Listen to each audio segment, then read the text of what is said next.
Metro rail লাইনের bearing pad পড়ে এক পথচারীর মৃত্যুর ঘটনায় পুরো রাজধানীতে মেট্রো রেল চলাচল সাময়িক বন্ধ রয়েছে। দুপুর 12:15টার দিকে বাংলাদেশ কৃষিবিদ ইনস্টিটিউটের সামনে এই মর্মান্তিক ঘটনা ঘটে। মৃত ব্যক্তির পরিচয় তাৎক্ষণিকভাবে জানা যায়নি।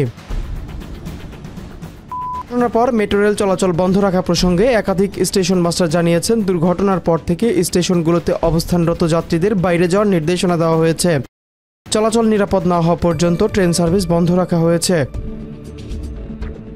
Dhaka mass transit company limited এই ঘটনায় আনুষ্ঠানিকভাবে দুঃখ প্রকাশ করে জানিয়েছে, কারিগরি ত্রুটির কারণে মেট্রো রেল চলাচল সাময়িকভাবে বন্ধ রয়েছে। সম্মানিত যাত্রীগণের চলাচল সাময়িকভাবে অসুবিধার জন্য মেট্রো রেল কর্তৃপক্ষ আন্তরিকভাবে দুঃখিত। এই অনাকাঙ্ক্ষিত পরিস্থিতিতে ধৈর্য ধারণ ও সহযোগিতার জন্য যাত্রী সাধারণের প্রতি অনুরোধ করা হলো। বিশেষজ্ঞরা মনে করছেন, মেট্রো রেলের ডায়াডাক্টের নকশাগত ত্রুটির কারণে রাবারের বেয়ারিং প্যাড খুলে পড়েছে। তাদের মতে প্যাডকে পিলারের সঙ্গে আটকে রাখার ব্যবস্থা না থাকায় এটি খুলে পড়েছে। স্থায়ী সমাধানের জন্য রাবারের বেয়ারিং বাদ দিয়ে উন্নত প্রযুক্তির টেকসই ও অধিক চাপ সহনশীল প্যাড বেয়ারিং ব্যবহার করতে হবে।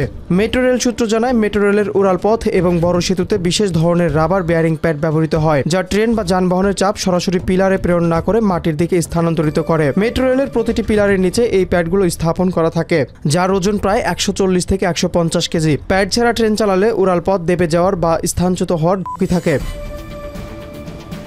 এর আগে গত বছরের 18 সেপ্টেম্বরও মেট্রো রেলের একটি বেয়ারিং প্যাড খুলে পড়ার ঘটনা ঘটে। সেই ঘটনায় আগারগাঁও থেকে মতিঝিল পর্যন্ত ট্রেন চলাচল সাময়িক বন্ধ ছিল। বিশেষজ্ঞরা বলছেন, এই ধরনের ঘটনা রোধে আরও উন্নত প্রযুক্তির পদক্ষেপ নেওয়া অত্যন্ত জরুরি।